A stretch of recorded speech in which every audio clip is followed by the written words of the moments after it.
At my baby shower, my mom gifted me a onesie that said, "Surprise, baby of a disappointment." She swore it was a joke, so I laughed and did this. 3 months later, there was loud banging at the door. Yeah, that was the moment I realized my child's first piece of clothing was also my family's final word on my existence. But let me back up. It was supposed to be a sweet, low-key baby shower. Homemade cupcakes, some Pinterest decorations. My husband stayed up taping to the wall at 2 a.m. A few relatives, a few friends. You know, the normal stuff people do when they're excited for a baby. My husband Adam was the only person in the room who looked remotely happy for me. Everyone else, well, they came to perform. My mom wore pearls. My sister Rita wore a floor-length dress, like she was walking the Met Gala carpet, and every time someone asked her how I was doing, she somehow answered by talking about her upcoming promotion. Classic Rita. Anyway, I'd almost made it through the afternoon without a single emotional landmine. Then came the gifts, a few baby blankets, some pacifiers, a tiny giraffe with a tag still attached. Nice touch, Aunt Laura. Then my mom handed me a gift bag with a glittery grandma-to-be sticker on the front. And I should have known. Inside was a onesie, white cotton, size 0 to 3 months, and printed in big black letters, "Surprise, baby of a disappointment." There was a second where the room fell dead silent. Then I did what every emotionally well-adjusted eldest daughter does when her mother publicly mocks her life choices. I laughed. Big laugh, like it was the funniest thing I'd ever seen. "Oh my God, Mom, that's hilarious," I said, holding it up for everyone to see. "You've still got that edgy sense of humor, huh?" My mom beamed, like she just won an Oscar. Rita gave a little smirk and said, "Well, you were a surprise." And someone, I think my uncle, chuckled and muttered, "Apple doesn't fall far, huh?" It was the kind of laugh that gets stuck in your throat and turns sour on the way down. I smiled until my jaw hurt. Then I set the onesie down. I went into the kitchen, I washed my hands, I stared at the sink, and I made a decision.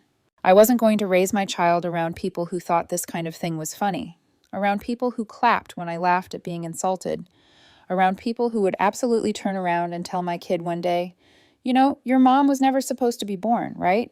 Nope, but I didn't say any of that, not yet, because something else happened that night, something I didn't see coming, and that's when I realized just how deep the rot really went. The onesie was just the punchline. The real joke had been running for 30 years, and I was always the punchline.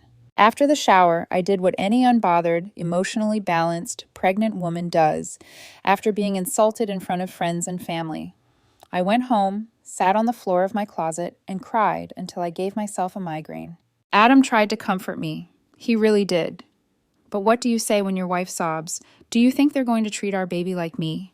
He didn't have an answer, and that was the problem. I already knew the answer. See, this wasn't a one-off. It wasn't like my mom suddenly turned into a mean girl with a sense of humor shaped by TikTok comments. This had been building since birth. My birth specifically, which was apparently a massive inconvenience. I was the oops baby, the midlife crisis wrapped in a hospital blanket. My parents had Rita when they were in their 20s. Planned, perfect, the golden child.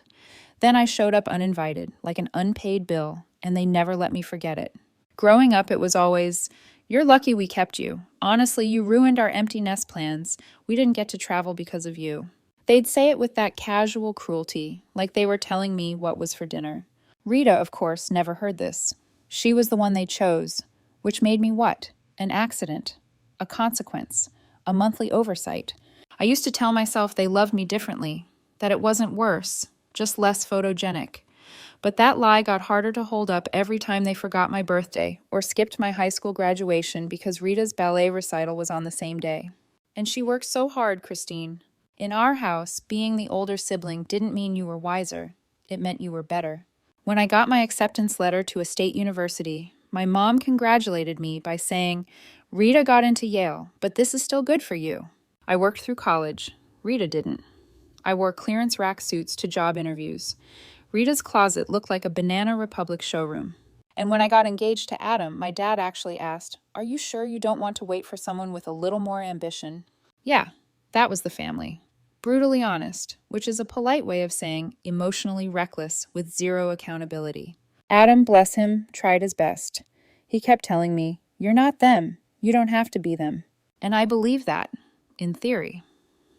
But then I'd hear my mother's voice in my head every time I bought something full price. Every time I said no to helping with another bill. Every time I chose myself, I heard her say, "Christine, stop being selfish." It wasn't just words. They made me believe I owed them something for being born. Even when I started doing okay for myself, when I got promoted, when Adam and I bought a small house, when we finally paid off our car, they found a way to make me feel guilty. "You should help your sister out. She's doing important work," my mom would say. "Rita's doing international consulting," my dad added, "and she's got that baby to look after." Funny, because I was the one who babysat that baby most weekends for free while Rita networked. I even sent money to help with my parents' mortgage when my dad's hours got cut. "No thanks. No, we appreciate you." Just a follow-up text 2 weeks later asking for help with their utility bill. So yes, when I saw that onesie, I laughed. Not because it was funny, but because it confirmed what I'd suspected my whole life. They didn't see me as a real person. I was the family scapegoat with a debit card. And now I was having a baby of my own. The night of the baby shower, I sat in bed with my laptop and opened a blank document. I started typing out a list. Not a to-do list, not a birth plan. A line I would not let them cross anymore. No more jokes at my expense. No more uninvited visits. No more financial help, ever. No access to the baby unless I explicitly say so. No backdoor manipulation via Rita. Adam looked over and said, "What's that?" I said, "Our new family policy." But of course, they didn't make it easy.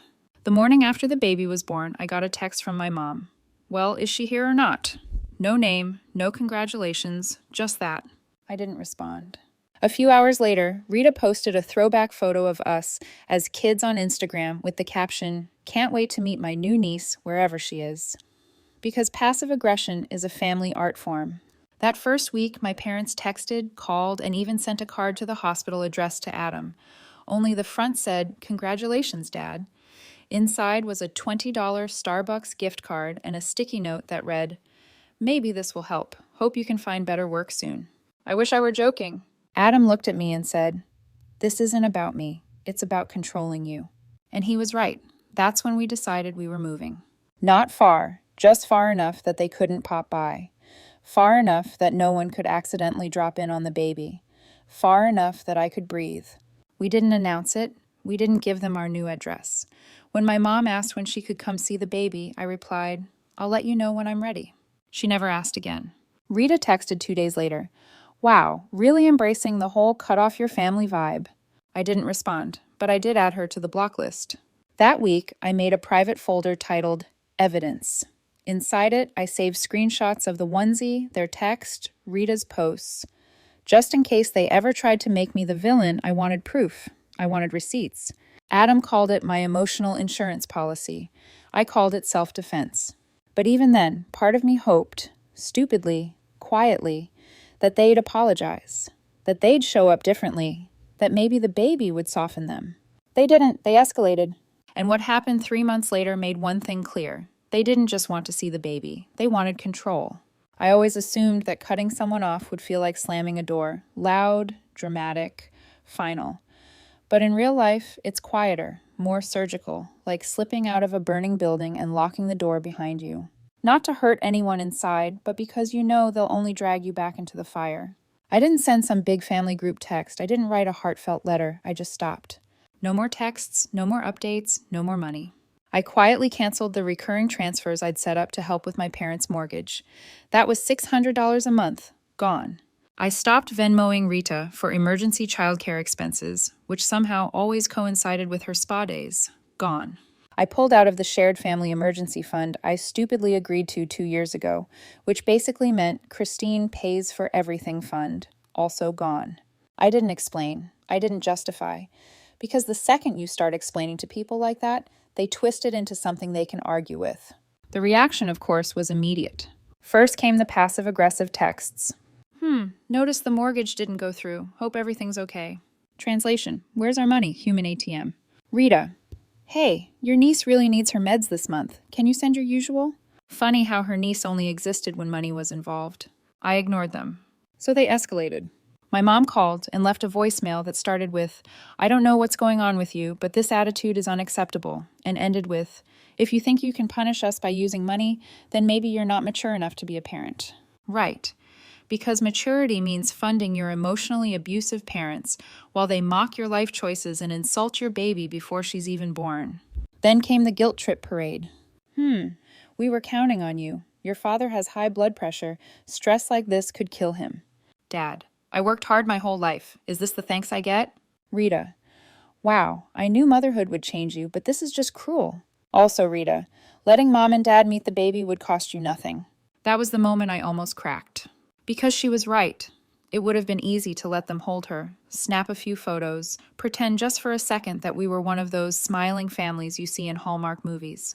But then I remembered the onesie, and I remembered my mom's smug smile, and I remembered the way I laughed so I wouldn't cry. And I thought, what happens when my daughter's old enough to understand the jokes? What happens when they start making her the punchline? Oh, not again. So I replied once, and only once. Me to Rita. Letting them near her would cost me more than you could ever understand. Blocked. Then I changed my number quietly, just for my immediate circle. No dramatic announcement. Just peace. For the first time in my life, I started sleeping through the night. Not because the baby slept. She absolutely didn't. But because I wasn't bracing for emotional landmines every time my phone buzzed. But peace never lasts when people like my parents don't get their way. It started with the Facebook post. My mom shared a baby photo of me and wrote, "I held my daughter like this once. Now I'm not even allowed to hold my granddaughter." Cue the sympathy comments from distant relatives who hadn't spoken to me since 2007. Rita followed up with a vague story about how some people punish their families for sport and how parenthood should make you softer, not colder. I said nothing. I just archived the post. Screenshots dated, saved for the file I'd started in a folder titled, "In Case They Escalate." Turns out I'd need it sooner than I thought, because a few weeks later I got a call from Adam's school. They'd received an anonymous tip saying he might be mentally unstable and possibly dangerous around children, which was laughable, since Adam teaches first grade and once cried during Finding Nemo. The school took it seriously. Of course they had to. There was an internal review. Adam had to meet with the principal and HR. But luckily, his coworkers backed him up completely, and nothing came of it. But I knew. I knew who made that call. I couldn't prove it, but I didn't need to. That kind of vindictiveness has a signature, and my family had been signing it for years. So that night, I printed everything. Texts, social media posts, voicemails, old emails, every shred of emotional manipulation they'd ever handed me like a party favor. And I called a lawyer, not to sue, just to ask, if they show up, what can I do? He told me about restraining orders, about cease and desists, about how to document everything. And then he said something that stuck with me. You don't have to wait until they hurt your daughter. You can protect her now. So I did. I contacted every mutual relative I trusted, only a handful, honestly, and told them, my daughter will not be in contact with my parents or Rita. Please respect our decision. Most said they understood. A few pushed back. One aunt said, but family is everything. To which I replied, then it's a good thing I'm building a new one. We changed pediatricians, switched to a new daycare across town, removed our names from every registry my mom had access to, deleted old photos, started fresh. For the first time in my life, I was choosing peace over approval. And the silence, it was bliss. Until 3 months later, when the silence was broken by loud, frantic banging on our front door. Adam jumped. The baby stirred. Then we heard a voice outside. Christine, we need to talk. I looked out the window and froze. It was my mother, disheveled, crying, and standing next to her, a man in a cheap suit holding a clipboard. Debt collector. They weren't just here to beg. They were desperate. And in that moment, standing in my quiet home with my daughter in my arms, I knew they hadn't come to make peace. They'd come to take something. And I wasn't giving it up. I stood at the top of the stairs, baby in one arm, heart pounding, as my mom kept banging on the door. The man next to her, clipboard, cheap suit, regret in his eyes, was clearly not part of the reunion she'd imagined. Debt collectors don't do hugs. Adam looked at me. Do you want me to? I shook my head. No, I've got this. I handed the baby to him and walked slowly to the front door. I didn't open it. I didn't need to. My mom saw my face through the glass panel. She started crying harder, loud, performative sobs. Always a flair for drama. Christine, please, just talk to me. We're in trouble. We need your help. You can't just shut us out like this. Behind her, the debt collector shifted uncomfortably. He was holding a stack of papers, trying not to look like he wanted to evaporate. I crossed my arms and said, loud enough for both of them to hear, "This isn't a good time, and I think you know you shouldn't be here." "But we're family," she sobbed. And for the first time in my life, I felt it. Not guilt, not fear, clarity. "I didn't do this to you," I said, voice calm. "You did." And then I closed the blinds. I could hear her scream from the other side of the door, but I didn't flinch. I didn't cry. I went back upstairs, kissed my baby's forehead, and told Adam, "Let's call the lawyer." I didn't need to guess what happened next. I knew they'd escalate. People like my mom, they don't reflect, they retaliate. And right on cue that night, Rita posted a video. Face fully made up, voice trembling with carefully rehearsed emotion. "My sister cut off our parents after they made one mistake. She's using her baby to punish them.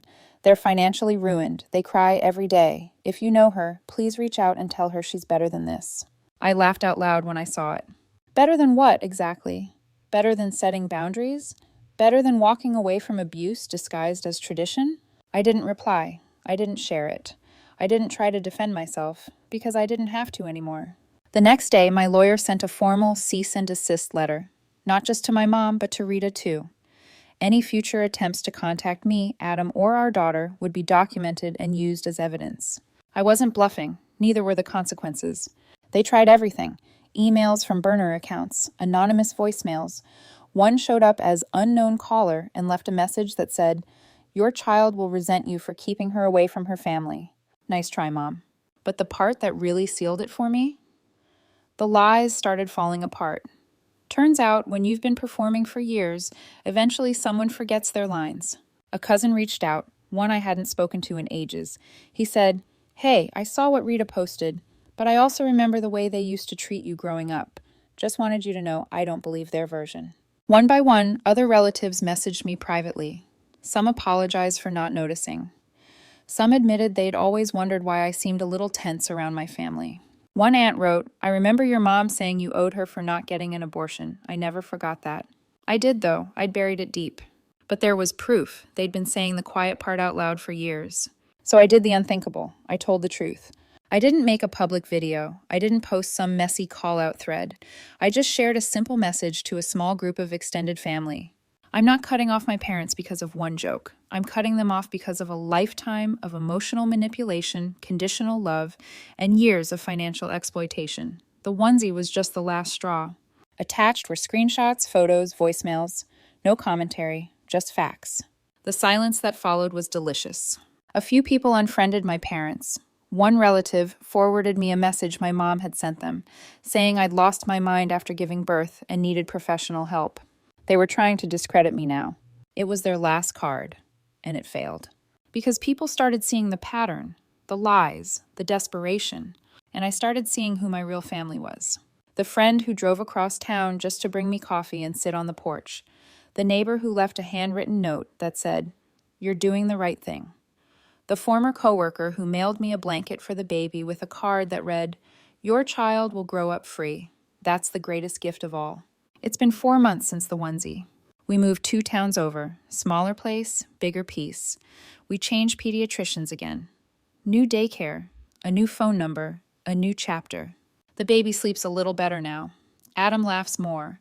I smile without checking if someone's watching. Sometimes I get sad. Not because I miss them, but because I mourn the version of myself who kept hoping they'd change.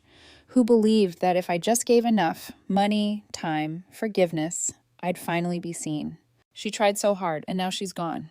Replaced by someone stronger, someone quieter, someone who doesn't need to prove anything to people who will never clap when she wins. The other day, I found the onesie stuffed at the bottom of a drawer I hadn't touched since we moved. I stared at it for a long time. Then I put it in a box labeled evidence, taped it shut, filed it away. Not to hold on to the pain, but to remind myself, never again. I don't know if my parents will keep trying. I don't care. Because every time I look at my daughter, her big eyes, her wild laugh, her little hand wrapped around mine, I know one thing for sure. She will never think love comes with a price tag. She will never learn to laugh through humiliation. She will never have to earn affection from people who resent her for existing. Me, I'm not a disappointment. I'm a mother. And I finally know what it means to protect something you truly love.